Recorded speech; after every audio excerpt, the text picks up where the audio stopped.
यहरावा के कइल जब जाना तौगे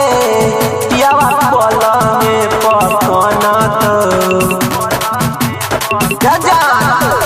यहरावा के कइल जब जाना तौगे पियावा पलंगे पकना तो दूधावा के दही नहीं जमत पियावा पलंगे पकना तो दूधावा के दही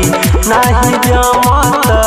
पियावा पलंगे पकना तो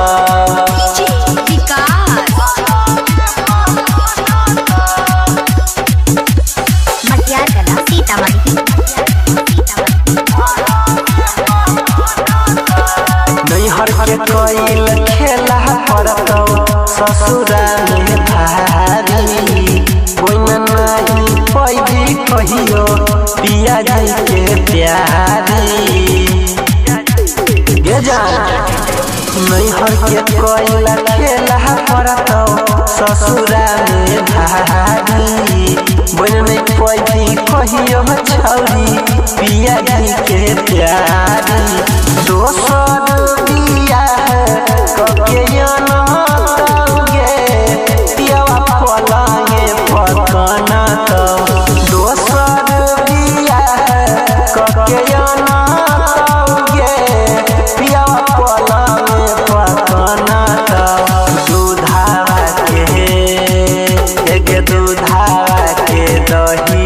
नहीं जमत पियावा पलंगे पकना तो दूधावा के दही नहीं जमत पियावा पलंगे पकना तो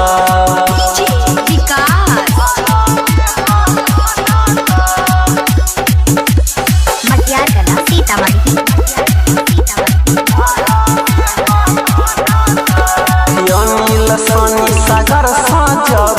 होठ के लाली चुसे वही गे पुछतो जे भातार कथी छौरी तू बात वही गे सुना अनिल सोनी सागर सजब छौरी होठ के लाली चुसे वही गे पुछतो जे भातार कथी सुन तू बात वही गे सहवाटा निशानी